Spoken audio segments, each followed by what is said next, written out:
Boa noite a todos. Quinta-feira, 18 horas e 30 minutos. À minha direita aqui, o nosso porta-voz, o general Rego Barros. À esquerda aqui, o general Augusto Heleno, chefe do GSI.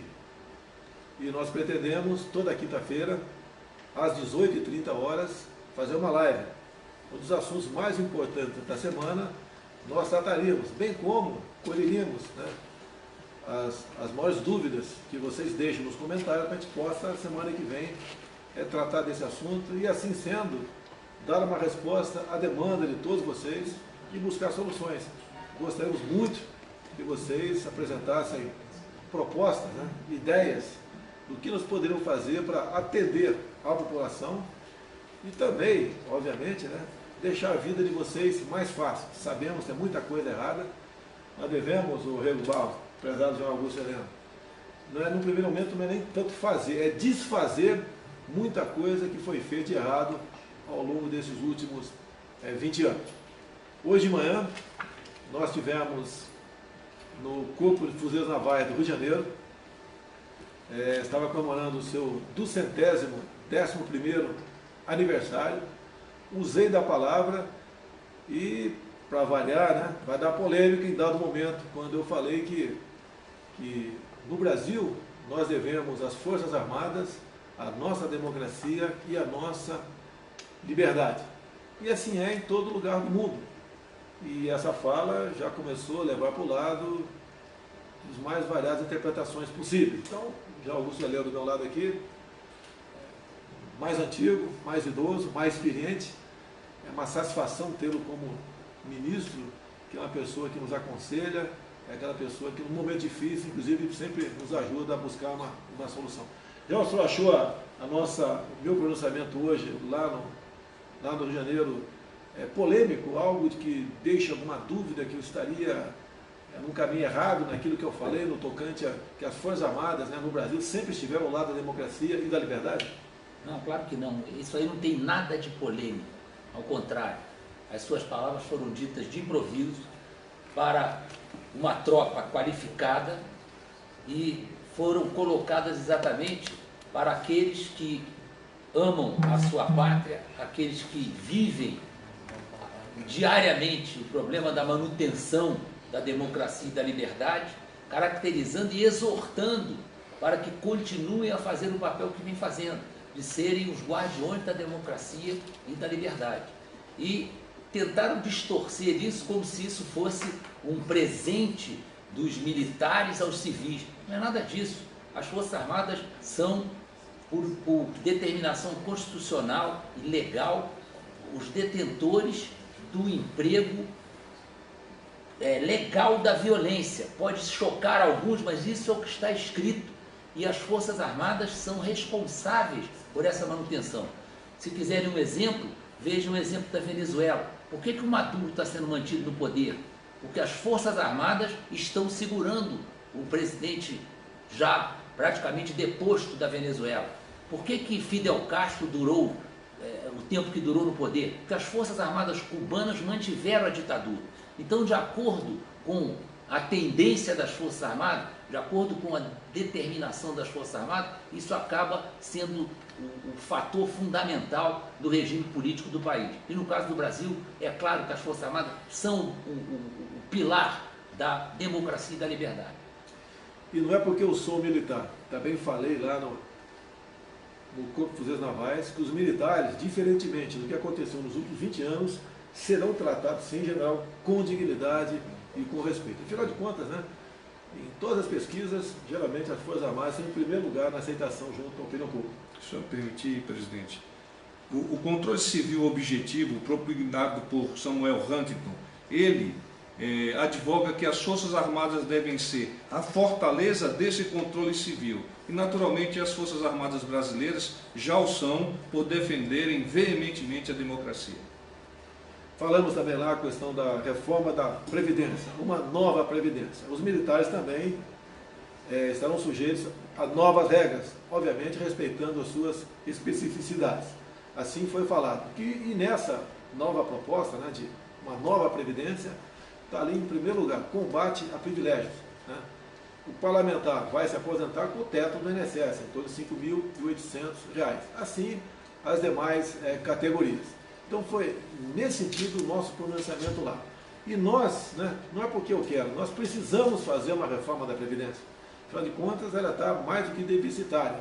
E nós não queremos que no futuro o Brasil se transforme numa Grécia, onde chegou-se ao fundo do poço na questão econômica. E nós pretendemos, sim, aprovar essa reforma que está lá. Se bem que o Parlamento é soberano para fazer qualquer possível alteração. Só esperamos que ela não seja muito desidratada para que atinja realmente o seu objetivo e sobre recurso para nós investirmos em emprego, em segurança, em saúde, em educação.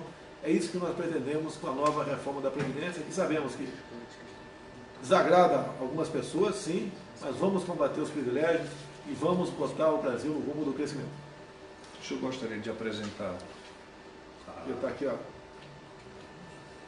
um trabalho desenvolvido pela Secretaria de Comunicação em consórcio com o Ministério da Economia para facilitar o entendimento do projeto apresentado pelo nosso presidente.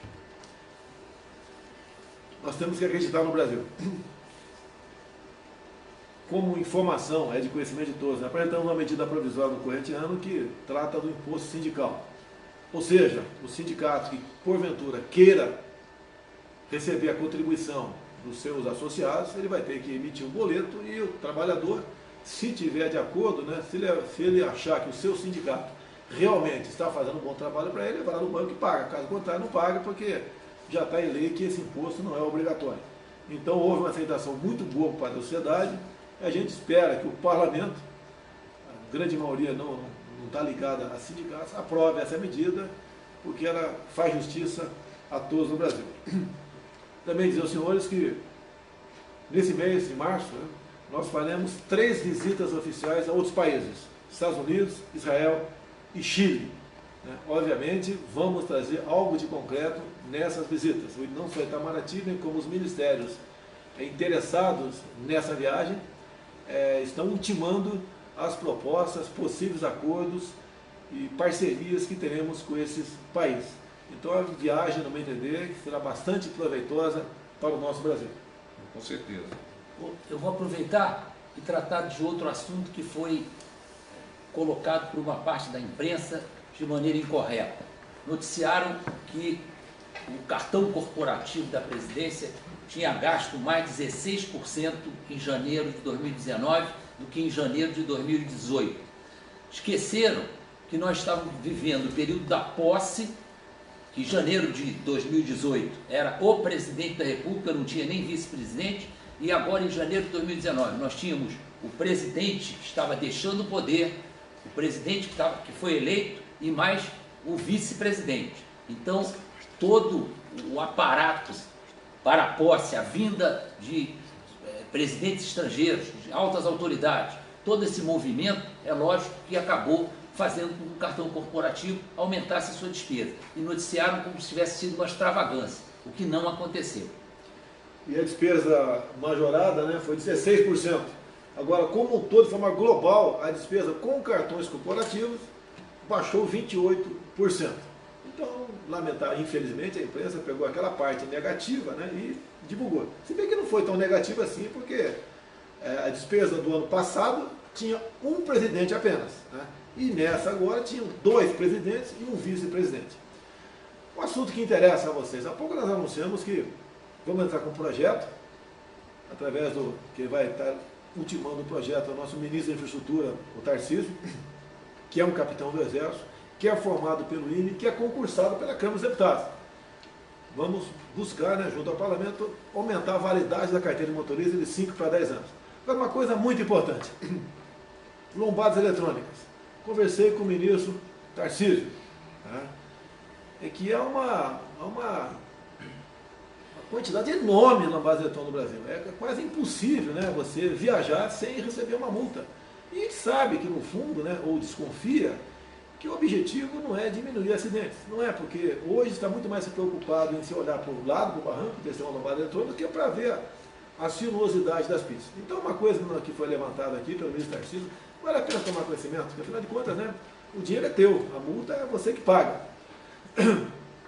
As estradas pedagiadas, um percentual do arrecadado em pedágio, a empresa tem que aplicar em manutenção, tapar buraco, pintar, fazer meio fio, entre outras coisas.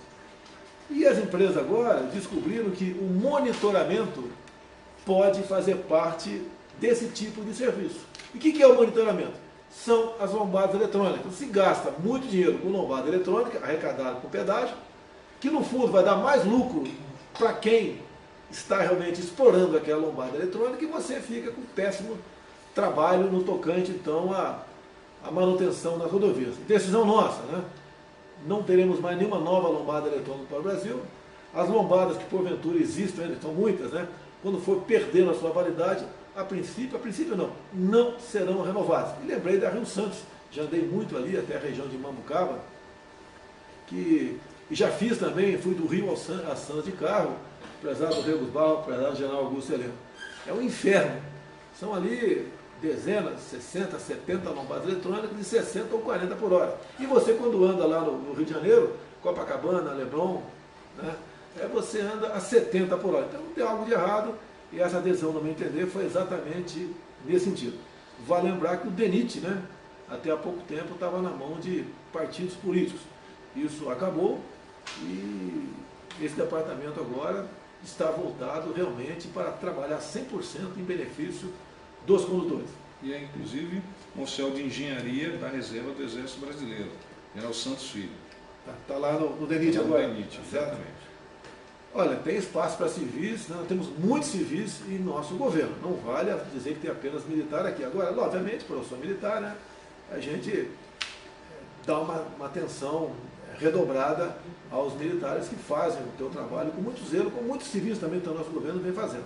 Agora, parabéns ao Santos Filho e parabéns aí ao Tarcísio, né? Dois colegas contemporâneos nossos da Academia Militar das Agulhas Negras que estão fazendo um bom trabalho aqui no Ministério da Infraestrutura. Alguma coisa mais, Pardal? Não, está ótimo. Acho que as informações que foram passadas são muito importantes. Uma curiosidade apenas, né?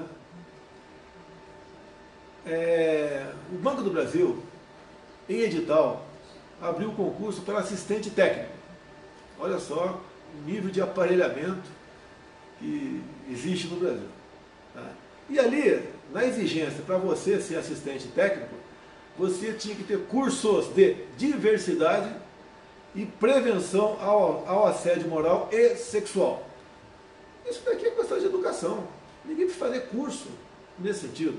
Liguei para o presidente do Banco do Brasil, ele confirmou junto à Previ que o edital é verdadeiro, realmente estava sendo feita essa exigência, mas esse edital, né, vigorou até 1º de março.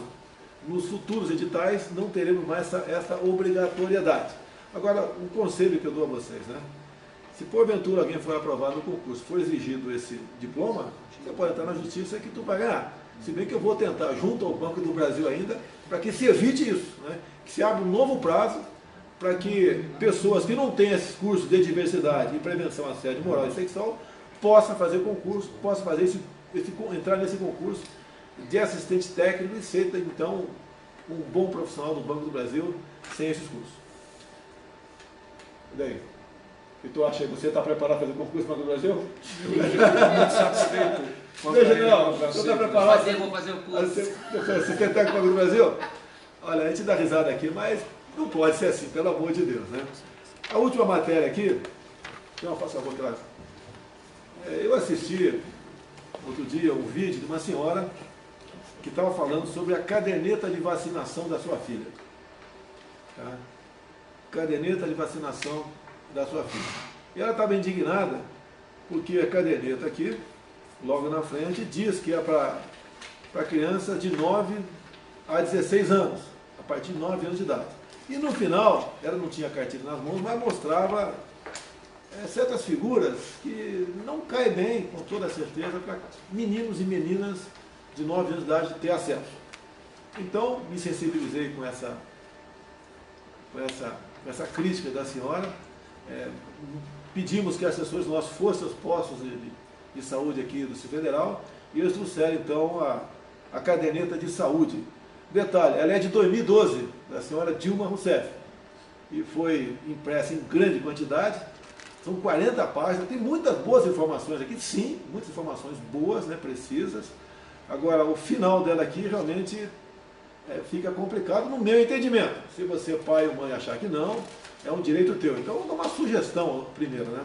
Quem tiver cartilha em casa, dá uma olhada, porque vai estar na mão do seu filho, e se for o caso, se você achar que é o caso, você tira essas páginas aqui que tratam desse tipo de assunto. O que nós fizemos aqui, Rego Barros, para dar jornalismo? Liguei para o ministro da Saúde, o Mandetta, que é de Mato Grosso do Sul, expus o problema para ele, e então a solução, né? O que é a decisão que ele tomou? Vai fazer uma nova cartilha, com menos páginas, mais barato, sem essas figuras aqui no final, e vamos rapidamente distribuir e recolher essas anteriores. Está no caminho certo? Maravilha. Está no caminho certo? É isso aí. Tá certo? E não vamos esquecer de uma coisa, já que é a última atividade aqui, né? Amanhã, Dia Internacional da Mulher. Então, em nome da minha mãe, a senhora Olinda Voltude Bolsonaro, que está com 91 anos de idade, mora no Vado Ribeira. Eu quero mandar um abraço a todas as mulheres do Brasil por esse seu dia. Afinal de contas, estamos aqui por causa delas. Vocês são muitíssimos importantes em nossa vida. Mulheres do Brasil, um beijo no coração de todos vocês. Presidente, nós temos aqui uma interação com os nossos internautas e algumas perguntas eles nos apresentam. Eu gostaria de submeter a sua apreciação. Questão da abertura do BNDES. Responder agora? Respondo agora. Deixa eu matar aqui o BNDES. Conversei com o Paulo Guedes, o ministro da Economia, porque eu costumo conversar, não tem o Paulo Guedes, o João Heleno, o João Rego Barros aqui, ou qualquer ministro, como empregado meu. São colaboradores, fazem parte de um time que quer que o Brasil vença, né? E falei sobre esse compromisso de campanha no tocante ao BNDES. Então, eu estou tendo aula na semana que vem com pessoas do Tribunal de Contas da União, ou melhor, amanhã. Então, são dois profissionais do Tribunal de Contas da União para falar sobre o BNDES. O que nós queremos? Transparência. Tá? Então, vou me preparar, vou chamar o senhor Levi, que é o presidente do BNDES, aqui para Brasília, e vou falar para ele o que nós queremos no tocante à transparência. O que está lá no momento não atende. Se você entrar lá, só se você for um economista, tiver muito conhecimento de internet, você navegar, por exemplo, o quanto nós emprestamos, né? Quanto custou para o Brasil o Porto de Mariel em Cuba, você vai ficar o dia todo para talvez chegar a uma conclusão. Né? Se você for uma pessoa, obviamente, que entenda de economia, eu não entendo, já falei isso daí, vai ter muita dificuldade. Nós queremos, então, facilidade na transparência de todos os empréstimos que o BNDES fez, não só para obras em países ditatoriais de fora, bem como aqui dentro para pessoa física também.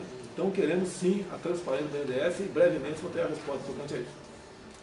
Gostaria de relembrar, presidente, que essas lives passarão a ser semanais e que elas têm o intuito de o nosso presidente conversar diretamente com você, cidadão brasileiro, cidadão da nossa sociedade, que tanto deseja um Brasil pujante e forte no presente e no futuro, para nós e para os nossos filhos e netos. É todas as quintas-feiras, 18h30. 18h30. Olha, tenho 3 viagens esse mês, né? Se não for possível 18h30, então logo seja possível, vai ser na quinta-feira, farei, mesmo estando fora do Brasil. Tudo bem. Eu acho importantíssimo. Essa divulgação, ela vai enriquecer tem conhecimento pelo noticiário e é uma informação oficial do presidente da República.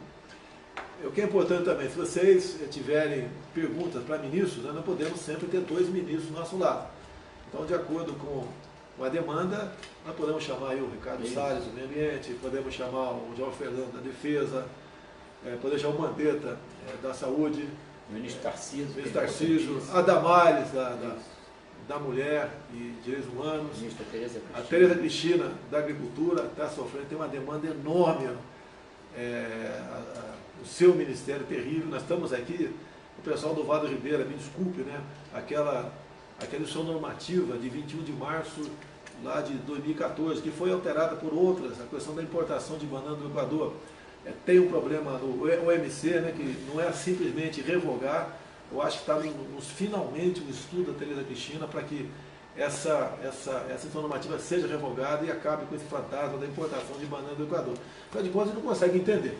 Como é que pode uma banana, né, sair do Equador, andar por volta de 10 mil quilômetros passando pelo canal do Panamá e no Porto de Santos e chegar de forma competitiva lá no CEAGESP de São Paulo, se em média a 150 km de São Paulo tem o Vale do Ribeira, cuja economia em grande parte, tirando o Cajati, os demais municípios, em grande parte a economia é a banana. Está encerrado aí? Pessoal, muito obrigado a todos. Obrigado pela oportunidade, estou muito feliz em poder falar diretamente com vocês. Um abraço a todos, Brasil acima de tudo e Deus acima de todos.